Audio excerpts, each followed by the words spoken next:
Cards on the table time. I'm a big fan of PSA Group vans. Okay, I said it. Now look, some people say that platform sharing means manufacturers don't have to try so hard, that it dilutes innovation, but in fact I think completely the opposite. I think it makes manufacturers have to work harder to differentiate their vans from everything else in the marketplace, and nowhere is that more obvious than the Vauxhall Combo Cargo. Just take it in. It's a large, small van, a small, medium van. Well, I mean, to be honest, it's quite complicated, so let's just give it the Vanarama Road Test, eh?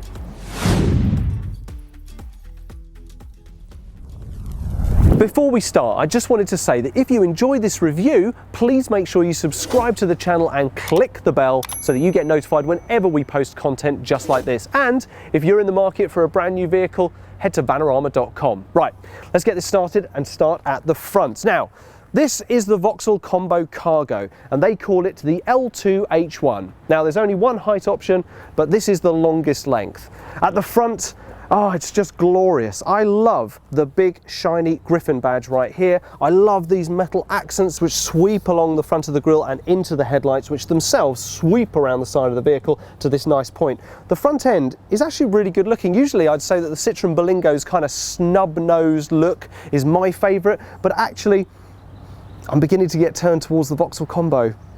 I know. Steel wheels, nice, tough and durable, very tough and durable wing mirrors as well, that hard plastic. And actually the overall impression of the vehicle is very nice. It's quite curvy. In fact, look, you've got some dimples here. You've got a nice big dimple that runs along the side here, and you've got a big old dimple that matches it right at the back here. Overall, it's a good looking van. Let's crack it open and see if it's as good on the inside as it is on the outside. Okay, so, well, it's as grey on the inside as it is on the outside, but that's not too bad. The ceiling is a kind of a whitish creamy colour, which means that any sunlight that comes in reflects off the roof, kind of lights up the interior, which is very nice, and allows you to get a good look at the hard-wearing fabrics that they've lined the seats with. Now, it's quite a nice blend. You've got this sort of dark grey slippy stuff at the side, which is nice and squishy, and in the middle you've got this kind of grippy, sort of very tight checkerboard colour. It's actually good. You can usually tell when a manufacturer's cheaping out on their fabrics, and I've got to say, these don't look too cheap. These actually look pretty good and hard wearing. And hard wearing is actually a common theme throughout the whole interior, especially when it comes to the steering wheel, which is a tough black durable plastic, very nice, very easy to grip, but straight away you notice something that kind of tells a story about the trim in here. So in the middle, the Vauxhall badge is a nice shiny metal, but just beneath it is kind of a little bit of brushed aluminium trim. And that brushed aluminium is over here on the knobs, tee-hee, and it's also a little bit of trim down here. There's a little bit of that trim on this button here and on your headlight controls, and then it's nowhere else. I don't see the trim anywhere else. Although what I do notice is that actually one place it could have done with a little bit of trim is the gear stick right here, which actually looks a little bit naked, tee-hee. Okay, so back on the steering wheel. Very nice, good shape, flat bottom so it won't bang into your knees, and you've got controls on it on the left and on the right. On the left you've got your speed limiter controls, and on the right you've got sort of almost everything else. You've got your volume control, you've got your menu control, your mute button, your voice control, and also your phone button there as well. So it's almost kind of heavy on the right hand side. There's a lot to go on, but most people are right-handed, I think, is the split. Someone's going to have to fact check that one, but as I said, most of the controls are on the right hand side, which is usually the dominant thumb for most people when you're driving. Okay, so a big highlight of mine on the interior are the dashboard instruments. I think they are excellent. They are really clear, and they just overall make a very nice display. The Vauxhall red, now that is the classic Vauxhall colour. Now I know this van's grey, but it's here. The needles are bright red and they show up really nicely against the black background and white readouts. You've got your rev counter on the left, the speedo on the right, and then you've got your fuel gauge up here, and then a nice big clear driver information display which shows you all the usual stuff you'd expect there. Now there's a nice little feature down here. Usually all of these things would be taken care of by a button like that you have to control up here, but actually there's a hard button for zeroing your trip readout. If you really want to, you can just hold this button in here and it zeroes your trip reader so you can start up all over again. That's a nice feature. Usually that's a digital button. It's nice that it's not. Anyway, let's move on to the screen, which kind of dominates the interior of this vehicle. It's very big, it's very nice, it's very clear, and at the moment I've hooked up my phone through Android Auto. You can also hook up an iPhone through Apple CarPlay as well. The usual functions are here, everything from navigation, to your phone controls, to, I like with Android Auto, you get a kind of summary page. You've got your music. Oh, we've just got a message from my good friend Grant Bradley. Let's play it. Grant Bradley says, "Get on with the bloody review." Do you want to reply? No. Okay. Honestly, we're trying to do a review here and I'm getting hassled. I'm literally like getting heckled here. Anyway, so Android Auto is what I'm using right now. The navigation screen is actually pretty good.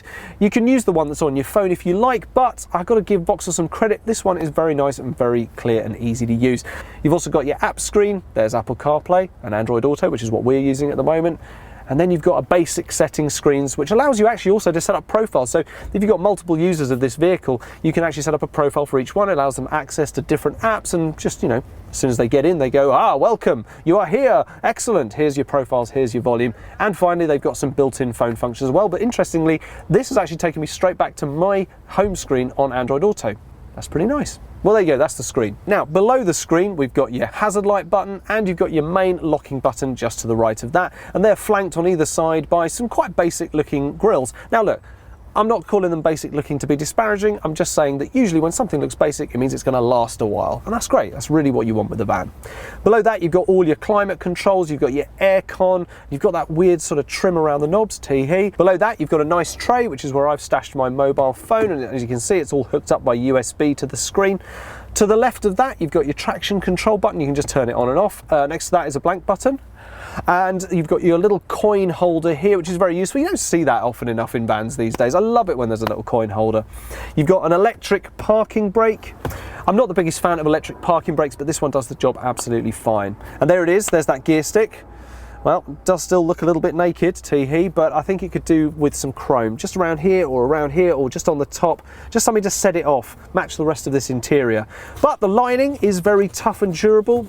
I like that, that's good. I don't think this is going to get ripped by, I mean, yeah, so I can't do it, and I'm very strong.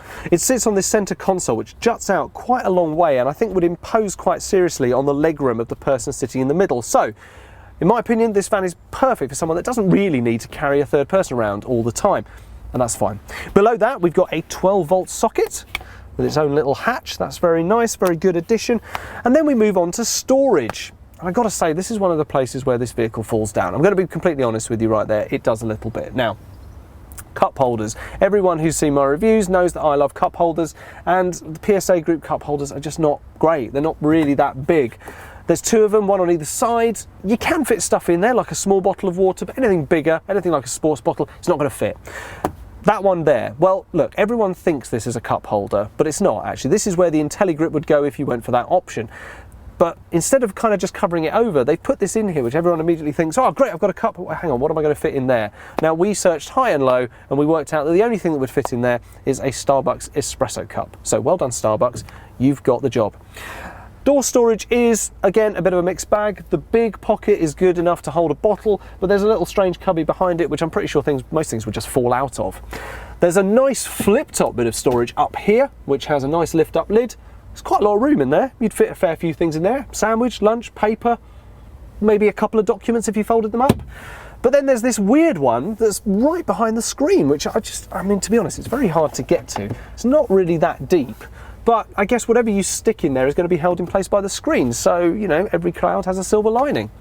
There's also this one here. This is a pop-up lid, and that stays in place. Now, this one is very deep. If I just edge forward, I can just show you how deep. So my arm goes right in up to the elbow, and just at the back here, you've got your aux socket and you've got a USB socket as well. Now, that's great to have more connectivity, but also I can't help but feel if you've got stuff in the way, like the manual, well, you're going to have to shift everything out of the way every time you want to plug something in. Well, but look, it's great to have that other connectivity. You've kind of got this weird sort of very flat sort of dish kind of thing here. I'm pretty sure most things would just fall out of that, but you know, you might be able to find something to wedge in there. And then because they don't want to move the fuse box, you haven't got a full glove box. You've actually just got quite a deep sort of cubby down there. It has got a lip though, so nothing's going to fall out of it. So as you can see, it's a bit of a mixed bag in here, but this is the Vauxhall Combo Cargo, and that last word is really important. In fact, it is what this entire vehicle has been designed to do: carry cargo. And I can show you something in the front. I'm going to have to come round, but I'm going to show you something that absolutely encapsulates the entire spirit of this vehicle. Okay, so think cargo, think cargo, think cargo. The things I'm going to show you are going to show why this is called the Vauxhall Combo Cargo. Okay, so you've got your fold down seat, you've got your mobile office. That's great. Vauxhall absolutely love putting this stuff into their vehicles, and it's here again, back with a vengeance. Under this seat as well is some nice storage. You'll probably fit a small laptop and probably an iPad down there. Very good, very nice and spacious. But here's the bit about the cargo. It's a little yellow catch. First things first, if you've got something bulky like, I don't know, like a radiator or something to stick in here, boom. But that's not all. So this seat, while it does come down quite hard, if you drop the whole seat, you can do by just pulling that bit up here. It drops the seat down. You can see it's nicely metal lined here. And then let's slide through. Whoa-hey! Dual sliding doors, very nice. And this little hatch drops down and extends the loading bay from 2.2 meters to 3.4 meters. And also, this is a really high aperture. You can fit an entire full-length ladder on its side in here. That's absolutely superb. Right, I'm gonna go around the back to show you the rest, which, as you can see, is accessible through these two nice big doors. Now, they're 60-40 split, which means that you don't actually have to open both of them to access the majority of the loading bay. But when you do, this big one opens up to 90, flip the catch, and it's open to its full 180 there. And you do the same on the other side, all nice and easy. And there you go. Now, this loading bay is 1.2 meters wide, 1.2 meters high, and at its widest, in these little window bubbles, it's 1.5 meters wide. It's really great. It's 2.2 meters long, and that load through extends it right out to 3.4 meters. And with a payload of 955 kilograms, I mean, it really sets itself apart from the competition. One little final point, you've got lashing points, 3 on each side, and if you lease it from us, you'll get it nicely ply-lined too, because right now, like the gear stick, it looks just a little bit naked. So there you go. This is where the Combo Cargo really sets itself apart from the competition. And speaking of the competition, let's have a look at some of the other small vans available right now. First up, the Mercedes-Benz Citan. Now, some people say it's not up to the usual Merc levels of luxury, but I'd still drive one. And it's also got that whole, is it a small van thing going on too. Next, the Nissan NV200. Yeah, it's got an odd shape, it's got an odd size. It's neither a proper small van nor a medium van. Yeah, I think there's something in the water. The Renault Kangoo. Now, this small van has been around for a while and fleet users love them, but it's got to be time for an update soon, right? And what about the Fiat Doblo Cargo? Payloads of 1,000 kilograms and high roof options make this a much stronger contender than you might first think. The VW Caddy, oh man, it looks awesome. It's user-friendly and its payload is high too, but, and there is a but, you do pay a premium for all that. The Citroën Berlingo and the Peugeot Partner. Now, these are the Combo's brothers, so say hi to the whole family. Each one is built on the same platform, but somehow still stands out. How the devil did they do that? And finally, the Ford Transit Connect. Its engine is incredibly economical and powerful, and the cabin, oh God, the cabin, it's proper comfy. So there you go, small vans literally come in all shapes and sizes. The Combo may have the rest of the pack licked with its good looks, but the rest of the field is filled with plenty of variety in terms of user friendliness and quirky features. Well, there's all the competition, but I'm not really interested in all that. Let's get on the road and give it a drive.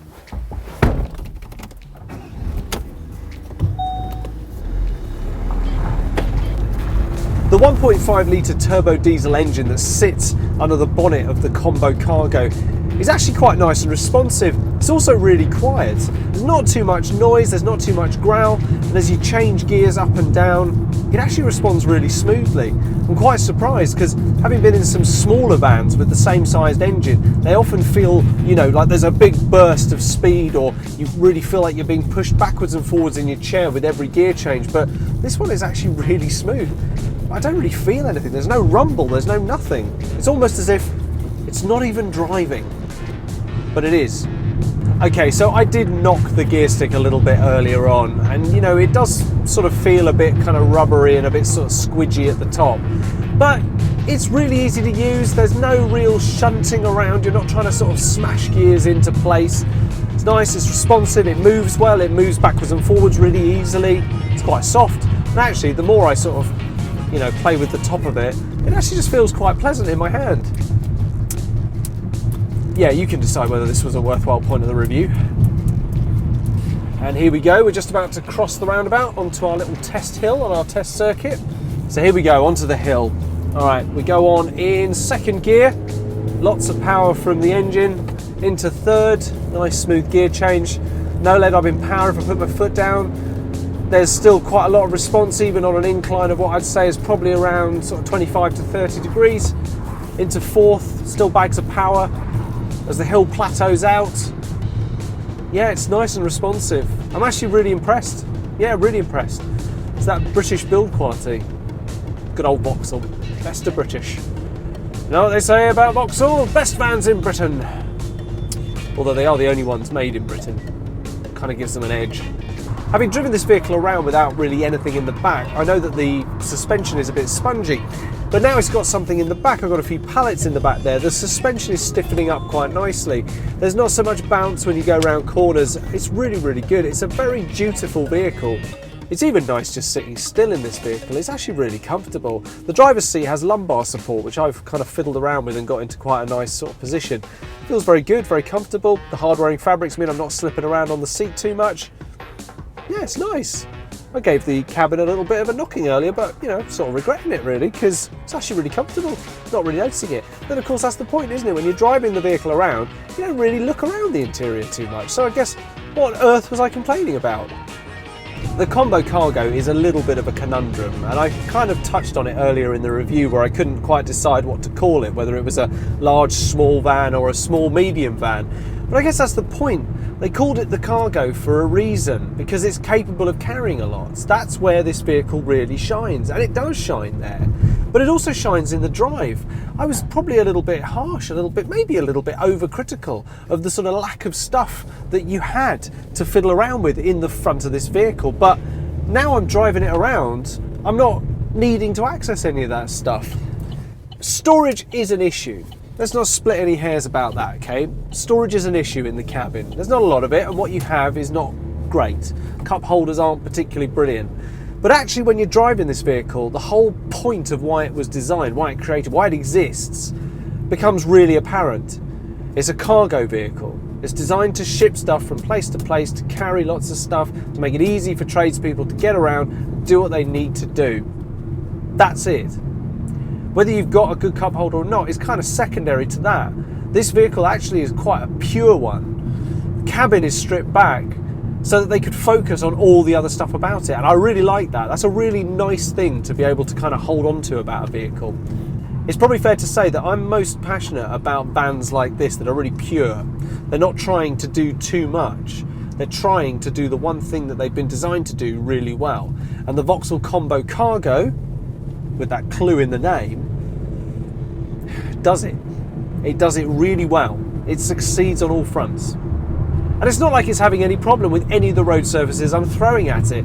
Town, country, urban, it's just like, point me where you want to go, and we're going to go. It may not be the fastest journey ever, but it'll be comfortable, and everything you've got in the back is going to be there with you, no trouble. Whenever you're driving a PSA Group van, I imagine the first question people ask is this one any different from any of the other equivalent sized PSA Group vans? And my answer would probably be, well, does it have to? Well, yeah, it does actually, and the Vauxhall Combo Cargo does differentiate itself from the competition. You will not find, and I'll put money on this, you will not find another small van comparable to this one in terms of payload, flexibility of the loading bay, the stripped back cabin, and the good engine. Show me that and I will give whoever can find it 20 to 30 pence. Vauxhall is the British brand, and in these tough political times, let's just call them that British sentiment may mean a lot to you. And if it does, you found your van.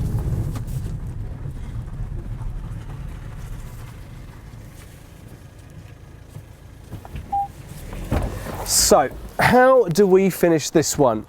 Well, the Vauxhall Combo Cargo is not a small van. It's a large small van, or a small medium van. You know what, I'm not going to disappear down that rabbit hole again. I'm going to start over. The Vauxhall Combo Cargo is a very tough vehicle. Well, it may not necessarily be that great on the inside. It's a dream on the road. And that loading bay is absolutely fantastic. It can carry 1,000 kilograms, and it's accessible from 3 sides of the vehicle. I mean, that alone must put it up your list to consider for your next van. It's a tough vehicle, and I just cannot wrap my head around how much space is in the back. Well done, Vauxhall. Well done. If you like this video, don't forget to subscribe to the channel and hit the bell so you get notified every time we post content just like this.